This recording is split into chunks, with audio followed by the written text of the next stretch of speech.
Selections from the complete works of Swami Vivekananda. Paper on Hinduism.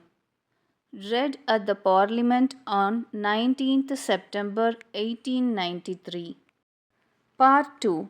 Why should the free, perfect, and pure being be thus under the thraldom of matter is the next question.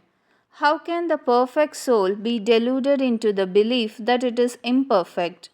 We have been told that the Hindus shirk the question and says that no such question can be there.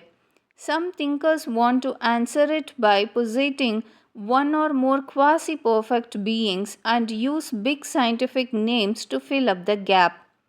But naming is not explaining. The question remains the same. How can the perfect become the quasi perfect?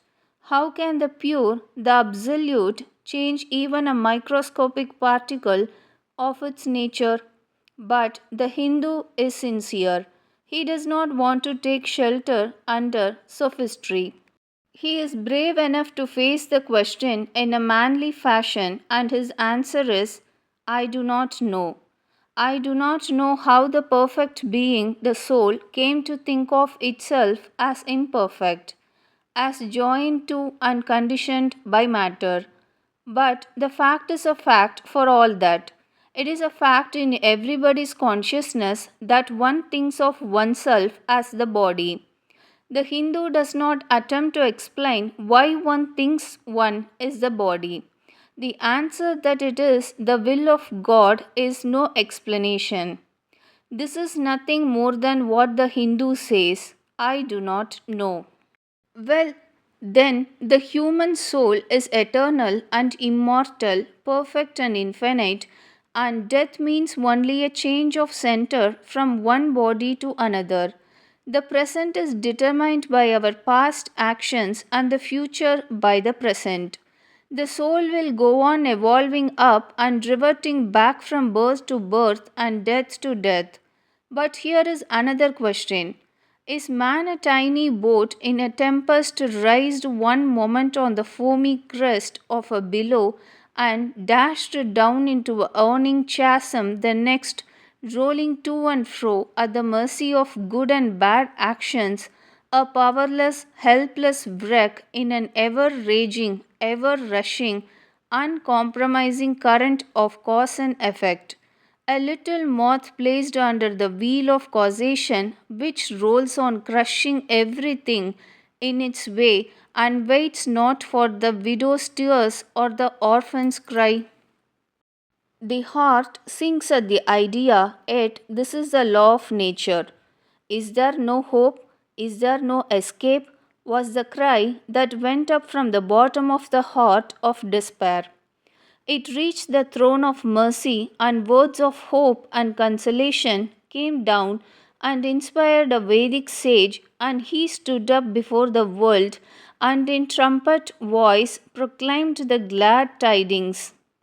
Hear, ye children of immortal bliss, even ye that reside in higher spheres, I have found the Ancient One, who is beyond all darkness, all delusion. Knowing him alone, you shall be saved from death over again. Children of immortal bliss, what a sweet, what a hopeful name. Allow me to call you, brethren, by that sweet name, heirs of immortal bliss. Yea, the Hindu refuses to call you sinners. Ye are the children of God, the sharers of immortal bliss, holy and perfect beings. Ye divinities on earth, sinners. It is a sin to call a man so. It is a standing libel of human nature. Come up, O lions, and shake off the delusion that you are sheep. You are souls immortal, spirits free, blessed and eternal. A or not matter, A or not bodies. Matter is your servant, not you the servant of matter. Thus, it is that the Vedas proclaim not a dreadful combination of unforgiving laws, not an endless prison of cause and effect, but that at the head of all these laws, in and through every particle of matter and force, stands One, by whose command the wind blows, the fire burns, the clouds rain, and death stalks upon the earth. And what is his nature? He is everywhere, the pure and formless One, the Almighty and the All Merciful. Thou art our Father, Thou art our Mother, Thou art our beloved friend, Thou art the source of all strength, give us strength. Thou art He that beareth the burdens of the universe, help me bear the little burden of this life. Thus sang the rishis of the Veda. And how to worship Him? Through love.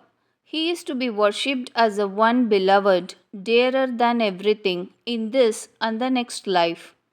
This is the doctrine of love declared in the Vedas, and let us see how it is fully developed and taught by Krishna, whom the Hindus believe to have been God incarnate on earth. He taught that a man ought to live in this world like a lotus leaf, which grows in water but is never moistened by water. So, a man ought to live in the world, his heart to God and his hands to work.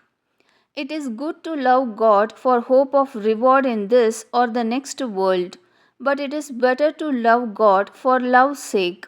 And the prayer goes, Lord, I do not want wealth, nor children, nor learning. If it be thy will, I shall go from birth to birth, but grant me this, that I may love thee without the hope of reward. Love unselfishly for love's sake. One of the disciples of Krishna, the then Emperor of India, was driven from his kingdom by his enemies and had to take shelter with his queen in a forest in the Himalayas. And there, one day, the queen asked him how it was that he, the most virtuous of men, should suffer so much misery.